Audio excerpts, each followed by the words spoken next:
नमस्कार छात्रों, आज हम देखेंगे एकांकीकार श्री जगदीश चंद्र माथुर द्वारा लिखा गया रीढ़ की हड्डी एकांकी का सारांश।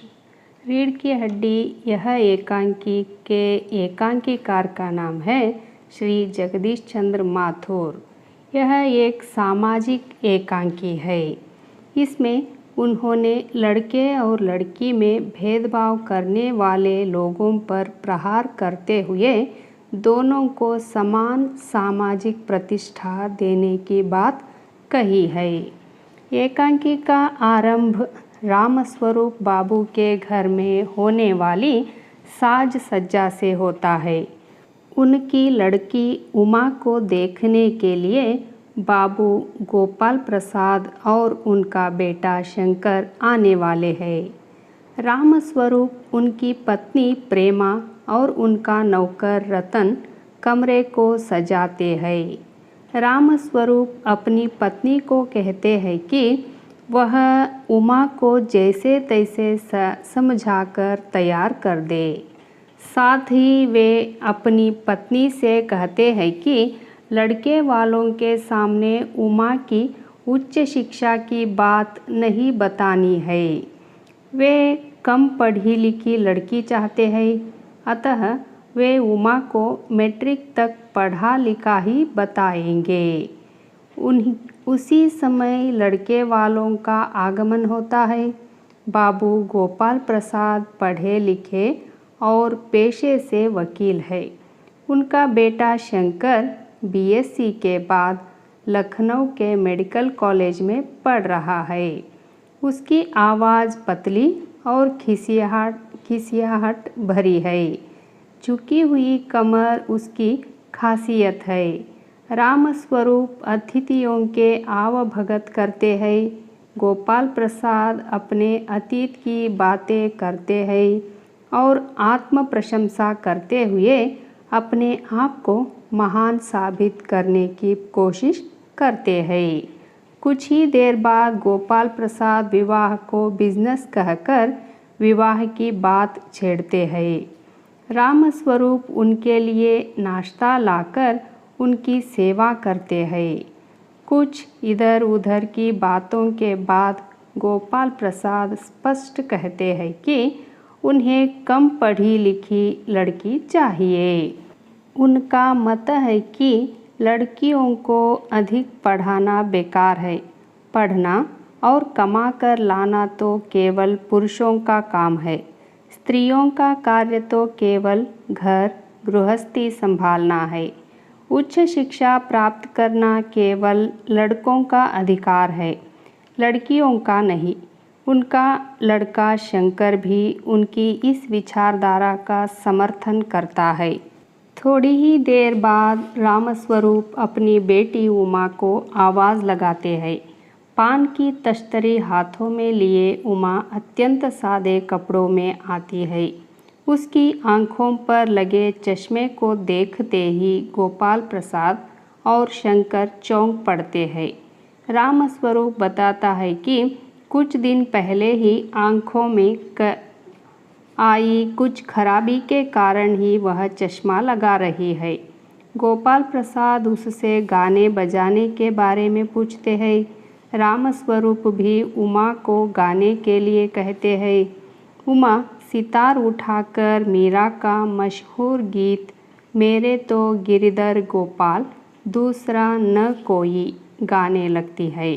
वह गीत में इतना तल्लीन हो जाती है कि उसकी झुकी गर्दन ऊपर उठती है तो वह शंकर को देखती है, तब वह गाना बंद कर देती है।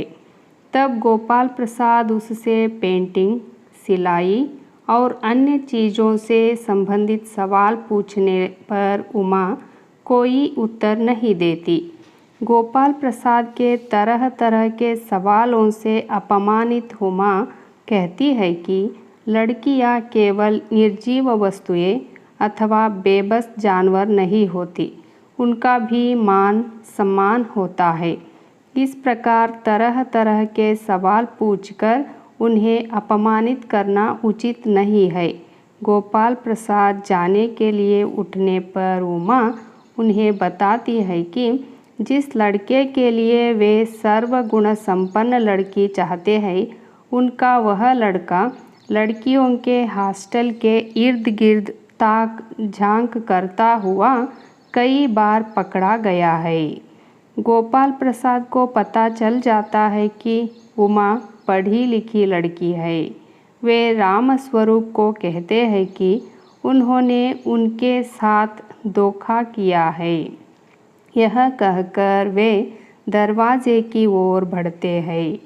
तब उमा कहती है कि जाइए और घर जाकर यह ज़रूर पता लगा लेना कि आपके लाडले बेटे की रीढ़ की हड्डी भी है या नहीं। बाबू गोपाल प्रसाद के चेहरे पर बेबसी का गुस्सा और शंकर के चेहरे पर रुआसापन आ जाता है। दोनों बाहर चले जाते हैं। रामस्वरूप कुर्सी पर थम से बैठ जाते हैं। उमा रोने लगती है। घबराई हुई प्रेमा वहाँ पहुँचती है। तभी नौकर रतन मक्खन लेकर आता है तो सभी उसकी ओर देखते हैं। यही एकांकी समाप्त हो जाती है। इस एकांकी का प्रमुख संदेश है कि लड़कों और लड़कियों के बीच भेदभाव को समाप्त किया जाना चाहिए। समाज में महिलाओं की स्थिति को बेहतर बनाने के लिए उनकी शिक्षा और सशक्तिकरण अत्यंत आवश्यक है। अब देखेंगे इस एकांकी के 1 और 2 अंक के प्रश्नोत्तरों को। इस एकांकी के एकांकीकार का नाम लिखिए। एकांकीकार का नाम है जगदीश चंद्र माथुर। इस एकांकी में कितने पात्र हैं? नाम लिखिए। इस एकांकी में 6 पात्र हैं। वे हैं रामस्वरूप, प्रेमा, उमा, गोपाल प्रसाद, शंकर और रतन। आज रामस्वरूप के घर कौन आ रहे हैं और क्यों आ रहे हैं? आज रामस्वरूप के घर लड़के वाले उमा को देखने आ रहे हैं। रीढ़ की हड्डी एकांकी के नायिका कौन है? उसके पिता का नाम क्या है? रीढ़ की हड्डी एकांकी की नायिका है उमा और उसके पिता का नाम रामस्वरूप है। रामस्वरूप की पत्नी कौन है और बेटी का नाम लिखिए। और नौकर कौन है? रामस्वरूप की पत्नी प्रेमा है और बेटी का नाम उमा है और नौकर रतन है। शंकर के पिता का नाम लिखिए और शंकर की पढ़ाई के बारे में लिखिए।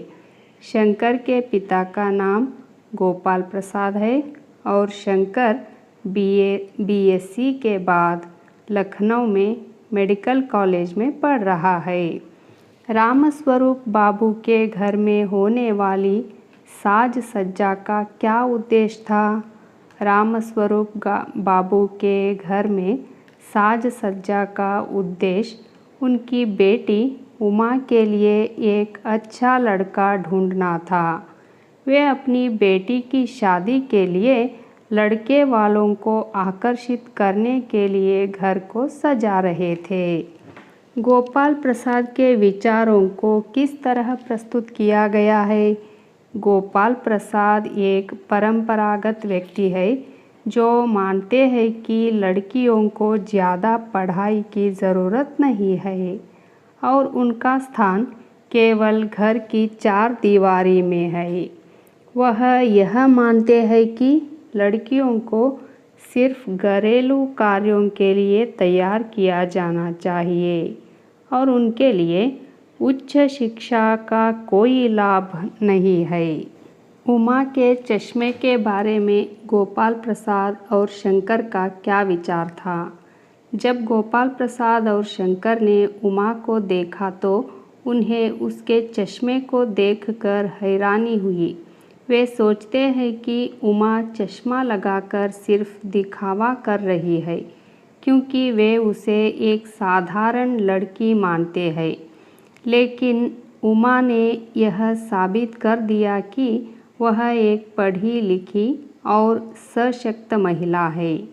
गोपाल प्रसाद उमा से किस प्रकार का सवाल पूछते हैं और उसका क्या प्रतिक्रिया होती है।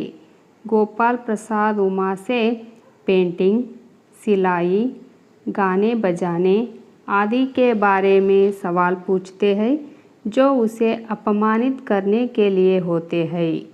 उमा इन सवालों का विरोध करती है और कहती है कि लड़कियां निर्जीव वस्तुएं नहीं होती, उन्हें भी सम्मान और स्वतंत्रता मिलनी चाहिए। उमा ने गोपाल प्रसाद को क्या सलाह दी? उमा ने गोपाल प्रसाद को सलाह दी कि वे अपने बेटे शंकर के बारे में यह जानने के लिए घर जाकर जांच करें कि क्या उसके पास रीढ़ की हड्डी है या नहीं, क्योंकि उसने लड़कियों के हॉस्टल के इर्द गिर्द ताक झांक की थी। शंकर की झुकी हुई कमर का क्या प्रतीक है? शंकर की झुकी हुई कमर को उसकी कमजोरी और आत्मविश्वास की कमी के प्रतीक के रूप में प्रस्तुत किया गया है। यह उसकी पुरुषत्व की छवि और समाज में उसकी असफलता को दर्शाता है। उमा का गाना छोड़ने और शंकर को देखकर चुप हो जाने का क्या संकेत है? उमा का गाना छोड़ना और शंकर को देखकर चुप हो जाना इस बात का संकेत है कि वह उस लड़के की मानसिकता और उसकी सोच में सहमत नहीं थी। उमा ने यह स्पष्ट किया कि वह किसी के दबाव में आकर अपनी पहचान और स्वाभिमान को नहीं छोड़ सकती। गोपाल प्रसाद के जाने के बाद उमा और रामस्वरूप बाबू की स्थिति लिखिए। गोपाल प्रसाद के जाने के बाद उमा और रामस्वरूप बाबू दोनों को एक शांति का अनुभव होता है। रामस्वरूप बाबू समझते हैं कि उनके द्वारा निभाई गई भूमिका ने उनके समाज को जागरूक किया, जबकि उमा को अपनी आत्मसम्मान और शिक्षा के लिए जीत मिली है। कहानी का अंत कैसे हुआ और उसका क्या प्रभाव था? कहानी का अंत उमा की जीत के साथ होता है, जब उसने गोपाल प्रसाद को यह बताकर अपने आत्मसम्मान को बनाए रखा कि लड़कियां सिर्फ सज धज कर घर में बैठने के लिए नहीं होती। उसने यह साबित कर दिया कि उच्च शिक्षा और आत्मसम्मान किसी भी व्यक्ति के लिए महत्वपूर्ण है, चाहे वह लड़की हो या लड़का। शंकर के चरित्र को किस प्रकार प्रस्तुत किया गया है? शंकर का चरित्र एक नकारात्मक छवि में प्रस्तुत किया गया है। वह अपनी सोच में संकीर्ण और रूढ़िवादी है। उसकी कमर की झुकी हुई स्थिति और उसकी घबराहट यह संकेत देती है कि वह मानसिक रूप से असमर्थ और समाज की सड़ी गली सोच का समर्थन करता है। कहानी में रामस्वरूप और गोपाल प्रसाद के संबंधों की भूमिका क्या है? रामस्वरूप और गोपाल प्रसाद के संबंधों का महत्वपूर्ण योगदान इस कहानी में है, क्योंकि वे दोनों अलग अलग विचारधाराओं के व्यक्ति हैं। रामस्वरूप ने अपनी बेटी को शिक्षा देने का निर्णय लिया था, जबकि गोपाल प्रसाद ने लड़कियों के लिए कम शिक्षा की बात की। यह विरोधाभास कहानी के केंद्रीय विषय को उजागर करता है। इस एकांकी में महिला सशक्तिकरण का क्या संदेश दिया गया है? इस एकांकी में महिला सशक्तिकरण का यह संदेश दिया गया है कि महिलाएं केवल घर संभालने के लिए नहीं होती, उन्हें शिक्षा, स्वतंत्रता और समान अधिकार मिलने चाहिए। उमा ने अपने विरोध और साहस के माध्यम से यह साबित किया कि महिलाओं को समाज में अपने अधिकारों के लिए खड़ा होना चाहिए। गोपाल प्रसाद का विवाह को बिजनेस कहना किस मानसिकता को दर्शाता है? गोपाल प्रसाद का विवाह को बिजनेस कहना इस मानसिकता को दर्शाता है कि वह विवाह को एक लेन देन के रूप में देखते हैं, न कि एक पवित्र संबंध के रूप में। उनका यह दृष्टिकोण समाज के पारंपरिक और भेदभावपूर्ण सोच को उजागर करता है। कहानी में उमा के चुप रहने की प्रक्रिया क्या दर्शाती है? उमा का चुप रहना और फिर अपनी बात को दृढ़ता से कहना यह दर्शाता है कि उसने समझ लिया था कि उसे अपनी असली पहचान और स्थिति को व्यक्त करने का समय आ गया है। यह कहानी के महत्वपूर्ण मोड़ की शुरुआत है। कहानी रीढ़ की हड्डी का संदेश क्या है? इस एकांकी का प्रमुख संदेश यह है कि लड़कों और लड़कियों के बीच भेदभाव को समाप्त किया जाना चाहिए। यह हमें बताती है कि महिलाओं को समान अवसर मिलने चाहिए और उन्हें केवल घर गृहस्थी तक सीमित नहीं किया जाना चाहिए। समाज में महिलाओं की स्थिति को बेहतर बनाने के लिए उनकी शिक्षा और सशक्तिकरण अत्यंत आवश्यक है। इस कहानी से संबंधित सभी प्रश्नों के उत्तर आपको एग्ज़ाम लिखने के लिए बहुत ही उपयोगी सिद्ध होगी। अगर आपको यह वीडियो अच्छा लगा तो मेरे हिंदी कन्नड़ा अभ्यास चैनल को लाइक, शेयर और सब्सक्राइब कीजिए। धन्यवाद।